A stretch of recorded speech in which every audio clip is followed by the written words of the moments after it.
Today we're going to talk about parallel lines and what happens when a transversal goes through those or cuts through. You're like, oh, hang on, parallel lines. Well, if you see here, we have parallel lines. We have P and Q. Those are both parallel. And then we have this line T. T is the transversal.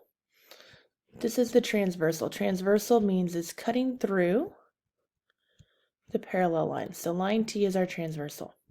And when this happens, we create 8 separate angles.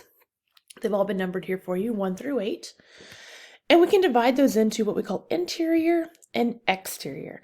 So interior means that I want all of the angles between the parallel lines. So interior angles would be 3, 4, 5, and 6. Where exterior angles lie above and below the parallel lines. So that would be angles 1, 2, 7, and 8. There is a fun fact about these measurements. The fun fact is that there's only 2 different measurements. And as we work through, we'll take a look, but all the angles within a transversal are either congruent, meaning they're the same, or they're supplementary. They add to 180. So we are going to take a quick look at each one of these types of angles and make sure you are taking great notes. The vocabulary is important and you will need it in your upcoming assignments. So we're going to start with corresponding. Corresponding angles are angles that are in the same place just on different parallels. So think about it this way. Let's say I highlight my parallels. So this is parallel and here's parallel. If we look at the top one, this 29x plus 4 is above the parallel and to the left, so it's above and left of the transversal. The 120 is also above the parallel and it's left of the transversal. So they're in the exact same place, just on different lines. That makes them equal to each other or congruent to each other. So I could easily solve this by setting up an equation. 29x plus 4 is equal to 120. Well, we're going to go ahead and just solve that 2-step. We'll subtract the 4 from both sides. So 29x equals 116. We're going to go ahead and divide the 116 by the 29. And x will equal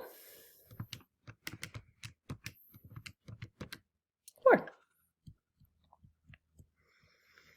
Now with corresponding angles, they don't always have to be up here on the top left. They could be both over here or here.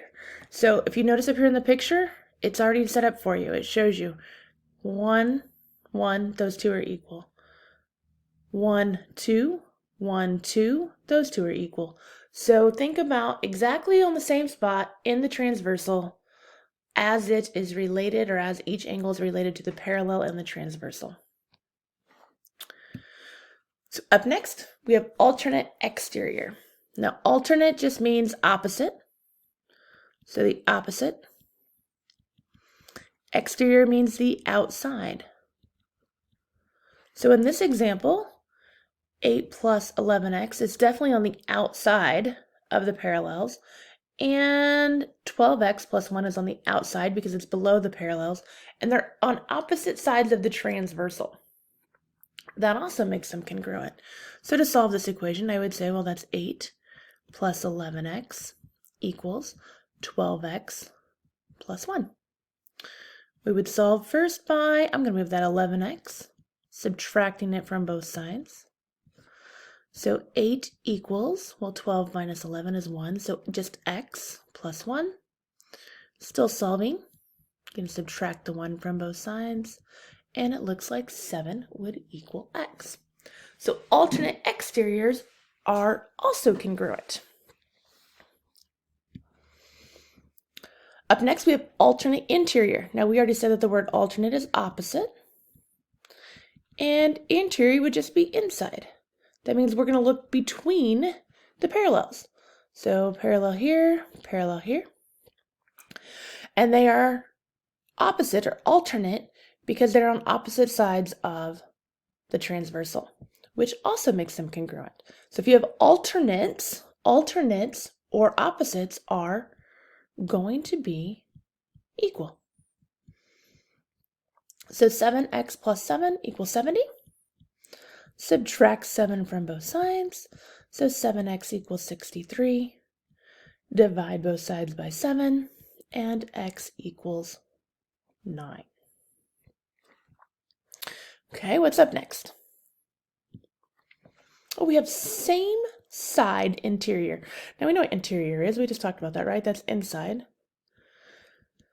So between the parallels, and here's my parallel, so you can agree that those two angles are between them. But if you notice, they're on the same side of the transversal. Here's my transversal here, but they are together on the same side. That means that they are not equal to each other. They are actually going to be supplementary. So we're going to add them to 180. So 5x plus 10 plus 130 equals 180. So 5x plus 140, just combining like terms. Now we have a two-step equation, so I'm going to move that constant. And 5x equals 40. Divide both sides by 5, and x equals 8. Okay, again, same side is different than alternate. Same side means they are right next to each other. And let's take another look at something that is right next to each other. We call those adjacent. So when they are lined up like this, or adjacent, meaning they share a side here, they share the transversal for this example, adjacent angles form a very nice straight line. Just like we talked about earlier, straight lines are supplementary, which means that I can add this up. So I'm just going to rearrange this in my head a little bit. I have x plus, 83 plus 100 equals 180. So that would be x plus 183 equals 180. Subtract the 183 from both sides, and x will equal -3. Now I just want to stop real quick here. We have an x that's negative, and that is okay because it's x. It's not the angle measurement, it's the value of x. So if I plug that back in, so look here, we have 83 plus x, right? So that would be 83 plus -3. Well, 83 subtract 3 is 80, and that would make perfect sense because 100 plus 80 equals 180, and that's what we were looking for. So it's okay that x is negative. That's absolutely going to work out for you. And we have one more type of angle. We talked about these before, vertical angles, just like we talked about supplementary, but vertical angles also are set up inside of your transversals, and vertical angles are simply equal to each other. Remember, we know they're vertical because their angle makes a V, and the two V's point to each other, or they crisscross and are across from each other. So I'm going to go ahead and set this up. 13x minus 2 equals 11x plus 16. I'm going to move the 11x over by subtracting it because it's positive. That leaves me with 2x minus 2 equals 16. The 11x's are gone now. We're going to add 2 to both sides, and we now have 2x equals 18. Divide by 2, and x will equal 9. Okay, so that's all the vocabulary you need. You actually need to know which set of transversals have which name. So corresponding, alternate interior, alternate exterior, same side interior, sometimes called consecutive. We also have adjacent angles, meaning that they are next to each other and add to 180, and we have vertical angles. But I do want to, while we're here on this page, I'm going to direct your attention up here to the upper right-hand corner. And I want to just look at something real quick. If you notice, this angle here, I'm just going to go ahead and kind of highlight it for you, is obtuse. And what I mean by obtuse, it means that it is more than 90. This angle is vertical to this angle. This angle is also obtuse. Well, we talked about alternate when it comes to inside. So same side alternate, so I'm going to crisscross over. And if you notice, this angle here, also obtuse. So they're the same. And we can crisscross back again by vertical angles. And this one is also the same.